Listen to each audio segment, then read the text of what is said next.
ভাবা যায় একটা সাধারণ অনলাইন ভোট কিভাবে একটা দেশের হাজার হাজার মানুষের রাজনৈতিক বিতর্কের মূল কেন্দ্র হয়ে উঠতে পারে।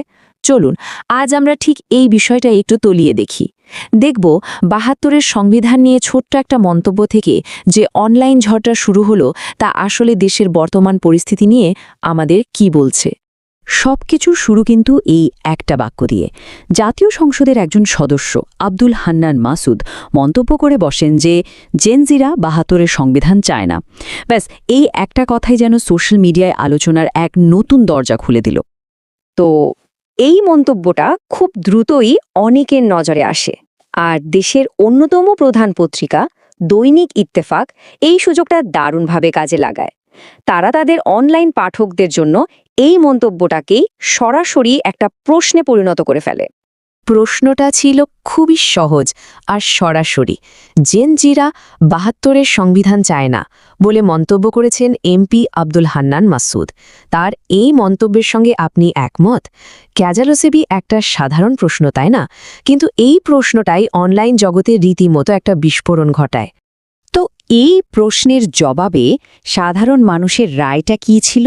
চলুন এবার সেটাই দেখা যাক। ভোটের ফলাফল আর এতে অংশগ্রহণের হার দুটোই কিন্তু ছিল বেশ অবাক করার মতো। ১,১৯,০০০-এরও বেশি মানুষ, ভাবুন একবার। এটা কিন্তু আর কোনো ছোটখাটো জরিপের পর্যায়ে থাকেনি। এটা রীতিমতো একটা ডিজিটাল গণভোটের চেহারা নিয়েছিল, যা থেকে বোঝা যায় বিষয়টা নিয়ে মানুষের আগ্রহ কতটা গভীর। আর ফলাফল বলা যায় একেবারেই একপেশে। বিশাল এক সংখ্যাগরিষ্ঠ মানুষ এমপির মন্তব্যের সঙ্গে হ্যাঁ বলে একমত হয়েছেন। খুব অল্প কিছু মানুষ না বলেছেন বা কোনো মতামত দেননি। এই চারটাই পরিষ্কারভাবে দেখিয়ে দিচ্ছে যে অনলাইনের হাওয়াটা ঠিক কোন দিকে বইছে। কিন্তু আসল প্রশ্নটা হলো, মানুষ কেন একমত হলো? শুধু ভোটের ফলাফল দেখলেই তো হবে না।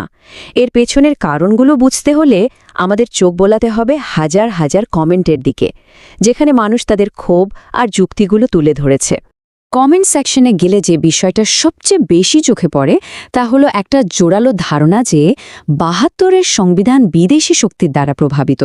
বিশেষ করে ভারতের কথা বারবার এসেছে।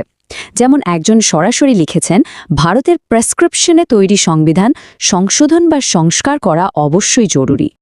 আর একটা বড় যুক্তি ছিল সংবিধানের বাস্তব কার্যকারিতা নিয়ে গভীর হতাশা।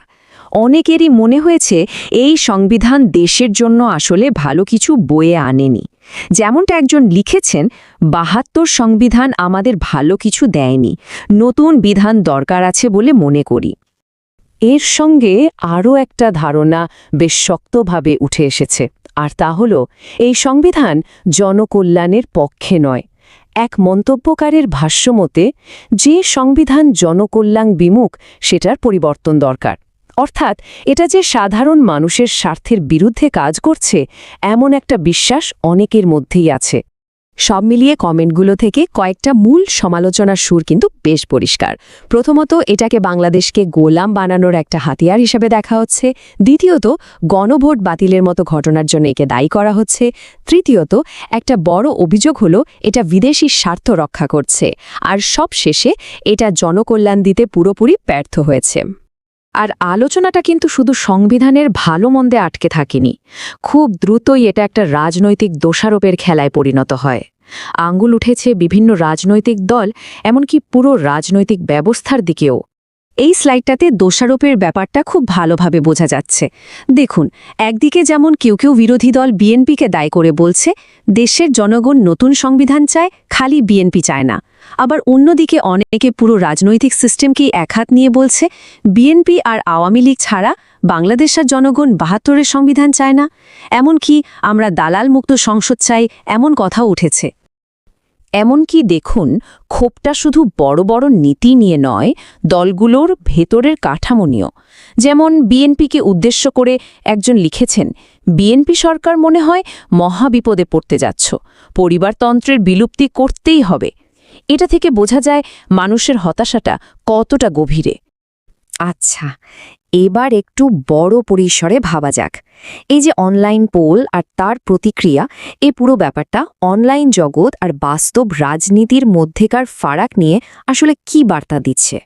সবচেয়ে বেশি ভোট পাওয়া কমেন্টটা ছিল এটাই, যা বোধহয় পুরো পরিস্থিতির একটা সারমর্ম। মন্তব্যকারী লিখেছেন, যে দেশে গণভোটেরই মূল্য নেই সেই দেশে এই অনলাইন ভোটের মূল্য আর কি। এই একটা বাক্যেই অনলাইন মতামত প্রকাশের কার্যকারিতা নিয়ে একটা গভীর সংশয় আর হতাশা ফুটে উঠেছে।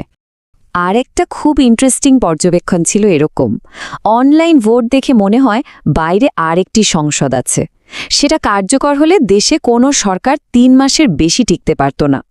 এই মন্তব্যটা কিন্তু অনলাইন জনমতের শক্তি আর দেশের রাজনৈতিক স্থিতিশীলতার মধ্যেকার বিশাল ব্যবধানটাকে চোখে আঙুল দিয়ে দেখিয়ে দেয়। কমেন্টগুলো বিশ্লেষণ করলে একটা বিষয় পরিষ্কার, মানুষের প্রতিক্রিয়া এখন আর শুধু ক্ষোভ প্রকাশে থেমে নেই। তারা জরুরি ভিত্তিতে সংবিধান সংস্কারের দাবি তুলছে, জনরোষে বিস্ফোরণ হতে পারে বলে একরকম সতর্ক করছে এবং সরকারকে বিরোধী দলগুলোর সাথে আলোচনায় বসার জন্য আহ্বান জানাচ্ছে। অর্থাৎ একটা নিছক মতামত থেকে বিষয়টা সক্রিয় রাজনৈতিক পদক্ষেপের আহ্বানের রূপ নিচ্ছে। শেষ পর্যন্ত এই পুরো বিশ্লেষণ আমাদের একটা খুব বড় প্রশ্নের সামনে এনে দাঁড় করায়। অনলাইন জনমত আর রাজনৈতিক বাস্তবতার মধ্যে আসল ফারাকটা ঠিক কতখানি?